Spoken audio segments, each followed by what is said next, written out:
The Fat Controller's Railway has a new look. From end to end, they are clearing old ballast from the track and packing the sleepers with fresh stones. The gangers were pleased. Weeds don't grow in it, they say, and even James has stopped grumbling about the dirty sidings. Douglas and Donald disappeared regularly behind the big station, along a line in which none of the others had ever gone. They returned with loaded ballast trains, and they were most mysterious about it. Railway engines bring the ballast dune from the hills, was all they would say. Soon, the engines could talk of nothing else. James and Henry thought the railway engines must be some kind of magic. I don't believe it, said Gordon. Donald and Douglas have pulled our wheels before. But Duck wanted to see for himself, so he asked permission to take some trucks. When he arrived, he was told to push them under the chute. This was like a tunnel made of steel girders.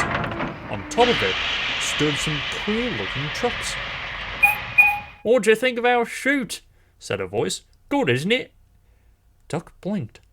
Standing beside him was a small green engine. "Where did you spring from?" asked Duck. "I've been here all the time," smiled the engine. "I'm Rex, and you, I'm sure, are Duck." "How did you know?" "That's easy. There's only one Great Western engine in these parts."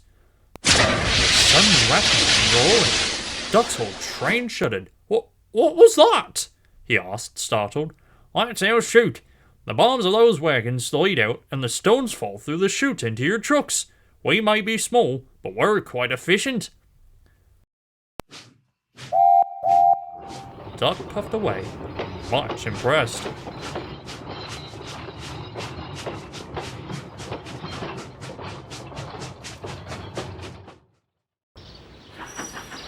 Next time, there were 3 small engines.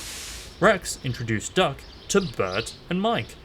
"As you can see," he went on, "the small controller's given us different coats." "Oh, silly nonsense," grumbled Mike. "I like being blue," protested Bert.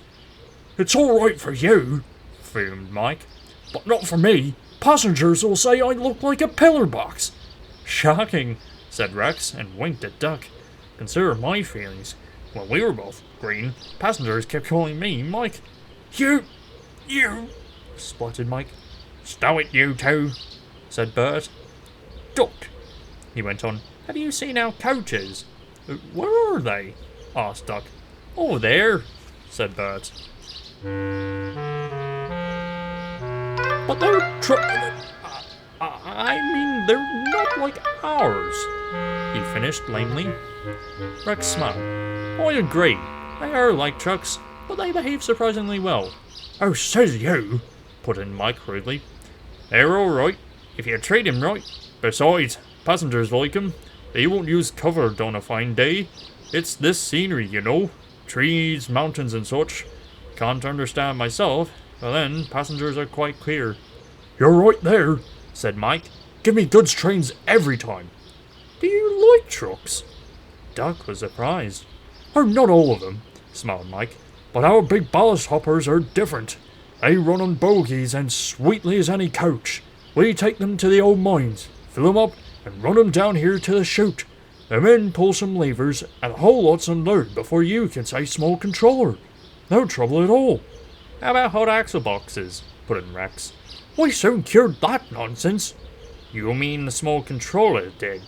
"Oh, same thing," grinned Mike. Duck chuckled delightedly. Rex and Mike loved teasing each other.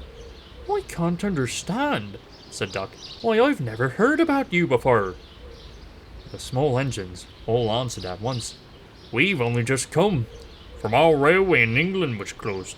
Your fat controller asked us to come and fetch ballast for him, and he said he'd bring us plenty of passengers too. Haven't you had passengers before? Asked Duck. Only in England. It's our first season here.